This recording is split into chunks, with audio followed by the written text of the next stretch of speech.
Veni Creator Spiritus. Halo, halo, halo. Ave Maria.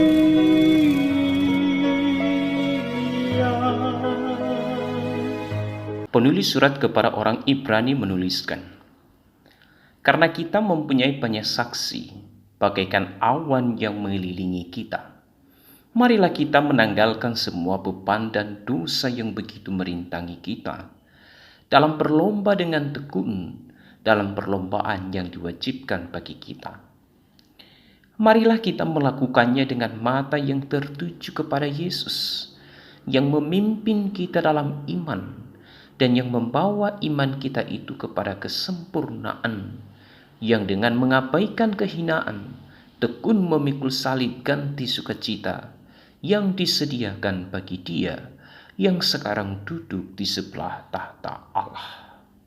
Ibrani 12 ayat 1 sampai 2. Bagian ini adalah deskripsi yang sangat indah tentang persekutuan orang-orang kudus, sesuatu yang sangat mendasar bagi iman Kristen, sehingga semua orang Kristen mengungkapkan keyakinan mereka di dalamnya ketika mengucapkan pengakuan iman rasuli. Secara sederhana, orang kudus berarti orang yang berada di surga. Sementara santo atau santa merupakan gelar yang diberikan bagi mereka yang hidupnya telah diselidiki secara menyeluruh oleh gereja.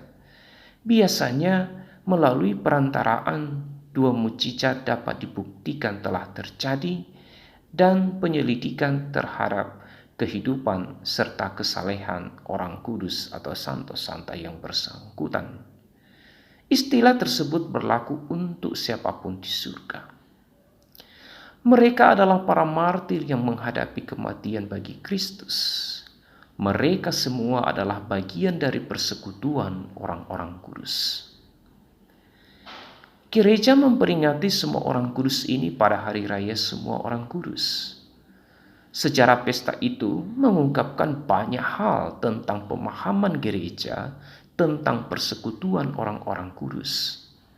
Persekutuan orang-orang kudus adalah gereja, baik yang hidup maupun yang mati.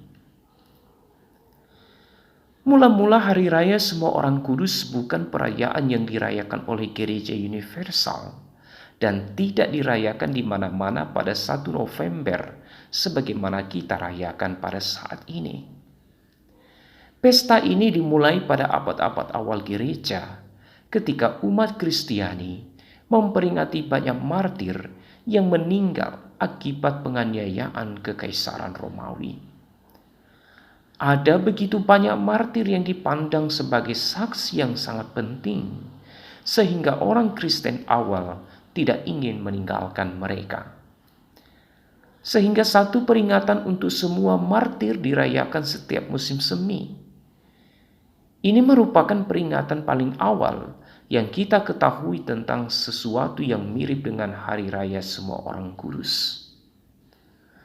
Setelah agama Kristen dilegalkan di seluruh kekaisaran Romawi pada tahun 313 melalui Edikta Milan oleh Kaisar Konstantinus Agung, dan penganiayaan yang kejam dan yang berdarah berakhir, adalah umum untuk memperingati para martir di berbagai wilayah di sekitar kekaisaran.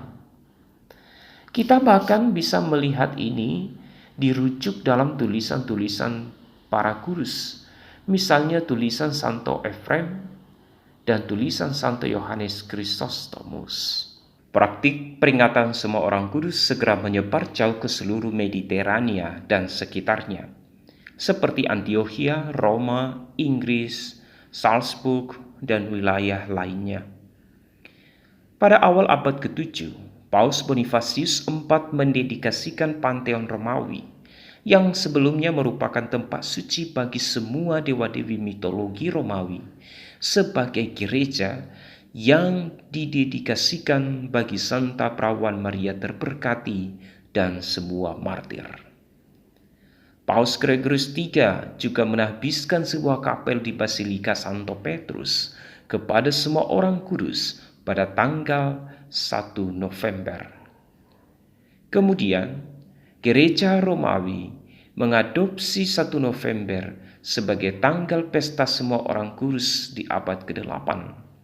Dan pada abad ke-9, Paus Gregorius IV memperluas ketaatan liturgis ini ke seluruh gereja Latin. Berabad-abad kemudian, Hari Raya Semua Orang Kudus menjadi perayaan wajib dan diakui sebagai salah satu pesta terpenting dalam kalender liturgi. Orang-orang kudus adalah sahabat kita, pendoa bagi kita, saudara kita di dalam Kristus. Mereka sangat peduli kepada kita, dan kehidupan mereka diakui oleh gereja sebagai teladan untuk diikuti. Bagaimana kita mesti merayakan Hari Raya Semua Orang Kudus? Cara yang paling penting adalah menghadiri dan merayakan misa. Itu adalah hari suci yang wajib bagi orang-orang Katolik. Tidak ada cara yang lebih tepat untuk memperingati kehidupan mereka yang telah mendahului kita selain kurban Ekaristi. Juga barangkali baik untuk melakukan hal-hal liturgis, melakukan hal-hal sakramentali seperti doa untuk menandai hari penting itu. Berdoa, membaca riwayat kehidupan orang-orang kudus dan merenungkannya, menonton film tentang orang kudus, berdoa litani orang kudus, dan mendalami kembali kehidupan mereka yang menjadi pelindung kita.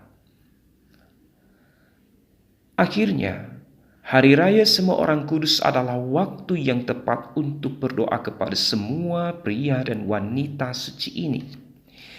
Kita meminta perantaraan mereka untuk pertobatan para pendosa, sehingga kita semua bisa menjadi orang-orang kudus sebagaimana dikehendaki oleh Yesus Kristus sendiri. Hendaklah kamu kudus sama seperti Bapa dan Aku adalah kudus. Para kudus Allah di surga, doakanlah kami.